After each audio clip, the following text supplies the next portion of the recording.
this morning looked like a staging for a TikTok video. And what we say to Border Patrol as the council, if you want to film in LA, you should apply for a film permit like everybody else and stop trying to scare the bejesus out of everybody who lives in this great city. And we invade and surveil our own neighborhoods, when we scapegoat and demonize immigrants, when we disregard due process, we are no longer living under the rule of democracy. We are living under occupation and authoritarianism. The actions from the federal government over the last month do not represent the values of our city or of our country. Sending United States soldiers to intimidate children at camp and señoras at the bus stop is not making anyone safer. Raiding Home Depots is not stopping crime. Tearing families away from their children isn't upholding family values. And let me be clear, the cruelty and the chaos that we see is the point. But Los Angeles will continue to support our families, will continue to resist, we will continue to have each other's back, and we will continue to demand the immediate withdrawal of federal troops and ICE in our city. And now a call to all electeds and all people all across the country, from local cities, municipalities, jurisdictions, aldermen, governors, everybody. Please understand that what's happening here in the city of Los Angeles, we are the canary in the coal mine.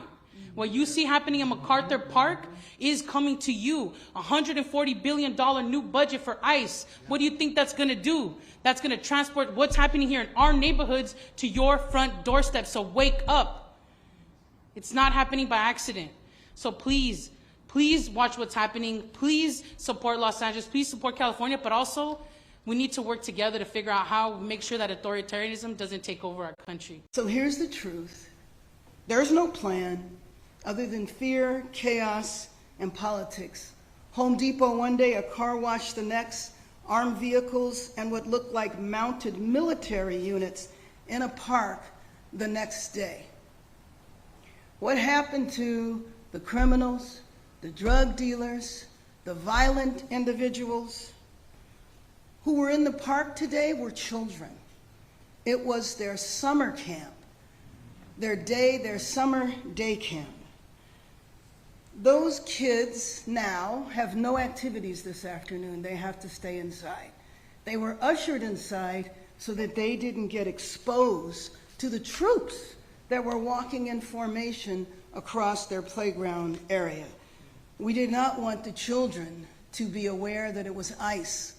Although I do have to tell you that I went and I spoke to an 8-year-old. I never let on what was going on upstairs, but did this 8-year-old tell me that he was afraid of ICE? Did the 8-year-old tell me that he was afraid of ICE taking his parents and he didn't think it was good to take people away? So understand that that 8-year-old knows enough of what's going on that he's already traumatized in anticipation. And I don't know if he had a sixth sense or not to know that they were upstairs. But I think it's pretty dramatic that a child said to me that he was fearful of ICE. So what I saw in the park today looked like a city under siege, under armed occupation. And I have to tell you, spending many years traveling into conflict areas, you know, it's the way a city looks before a coup. The administration is continuing what I have framed as an all-out assault, a military assault on our city, Custom and Border Patrol randomly driving through the streets, snatching people. That is when they're identified. It's Custom and Border Patrol, but we know sometimes they're not identified, so we don't know who they are. Well, I just think it's important that we continue to tell the truth to the American people. There was no protest. There was no disorder that required that.